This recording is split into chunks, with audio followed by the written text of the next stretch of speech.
Sometimes securing your WordPress site can be as simple as installing a plugin. But after that plugin's installed, you're left scratching your head wondering how to configure the settings on the darn thing. Now, some of these security plugins can be a total headache if you check the wrong box or you click on the wrong button. Poof, your site can go up in smoke. So this video is going to show you how to configure the powerful and free iThemes security plugin. Now, before we install and activate the plugin, since it is a powerful plugin, we need to first do a full backup of our site, both files and database. Okay, so we've already got that out of the way.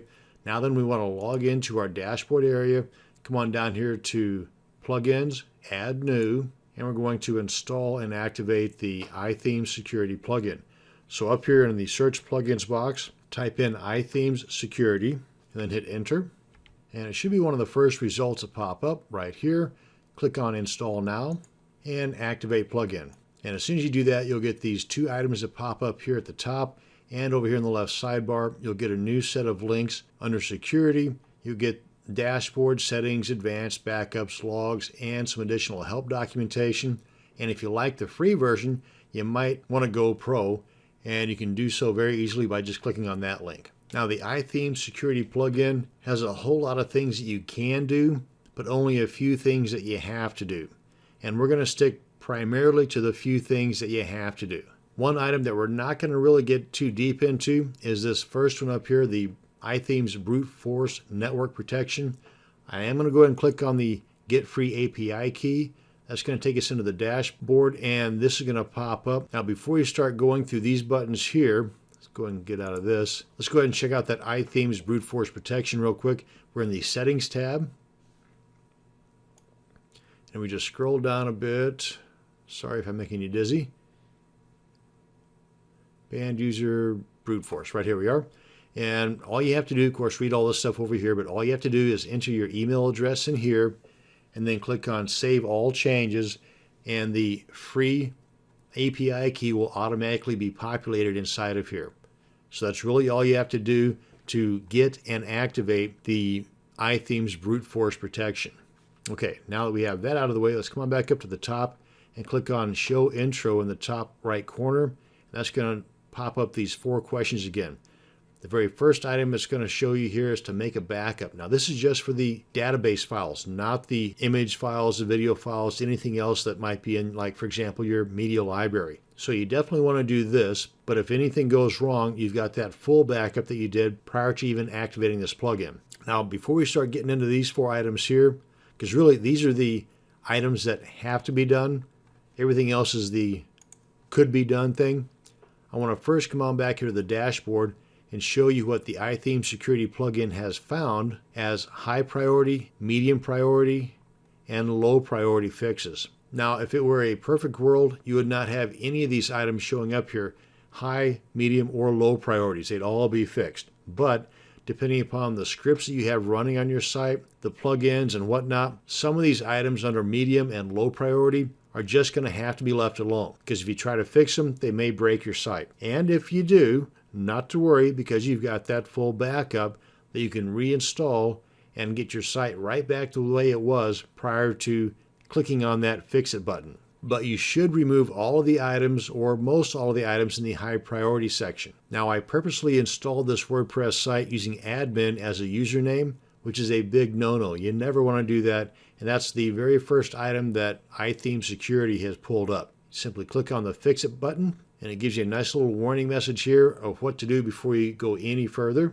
Check this box here, enter the new username, check this box as well to move you out of the number 1 user slot on the database, which is also a security issue, and move you into the next available. Of course, this being a new site, the next available would be the number 2 user slot. Be sure and have your password handy, because this will log you out as soon as you click on Save Admin User. But let's go ahead and come on back to the dashboard. And I just wanted to show you right off the bat these 5 items that iThemes Security found by default. Let's come on back to that initial pop-up, click on Show Intro, and we'll do the backup here. Again, that's just for the database files. We'll click on this button here to allow file updates. That's going to tweak the wp-config and the .htaccess file that will allow iThemes Security to write to those files. And this is the big guy right here, the one-click secure. Clicking on this button will take care of a majority of the security issues on your site. Don't blink. There. That's how fast it was. And if you want to allow iThemes security plugin to collect anonymous data to help them make their plugin better, then go and click on this button as well. I'm going to go ahead and dismiss this out because basically we're done. We've done the few items that need to be done, and I'm going to leave the bunch of items that can be done to you. But I do want to scroll down a bit and show you that a majority of those high priority items are already taken care of. The admin user, we know we can take care of that by clicking on Fix It. Have your password handy because you will be logged out. And it shows here that the site is not performing any scheduled backups. You can click on Fix It and it will do that for you, but these are only the database files that are being backed up, which is better than nothing. But you should still have some type of a backup process in play that will back up your files as well as your database. A good plugin for that, and there's a bunch of them, but a good free plugin for that is called BackWP Up. Now, if you come on back up here to the top and go to Settings, this is one tab that you really want to get familiar with, and it could take you some time, but go through these. Most all of these are self-explanatory. One that I did want to point out, if we scroll down here about midway, is doing a quick malware check. Right, here we go, malware scanning. Just click on this button right here, and it'll scan your site for malware right off the bat. And if all is well, then you'll get a couple of green marks here in just a second. There we are. And I just want to point that out as a cool feature that iThemes security plugin has. So go on down the line here, check out the items that you want. And my suggestion is that whenever you take care of a major fix, go ahead and test your site, make sure that all the links are working, everything's still working, do a backup at that point. So if the next item that you decide to fix breaks your site, then you would have already had all those other previous fixes that you know did not break your site still in play with that most recent backup. And that's it. That's going to cover the things that have to be done in securing your site with the iThemes security plugin. The rest of the things that can be done, I'm going to leave that up to you. And that's going to bring us to the end of this video. Thanks for watching, and you have a great day.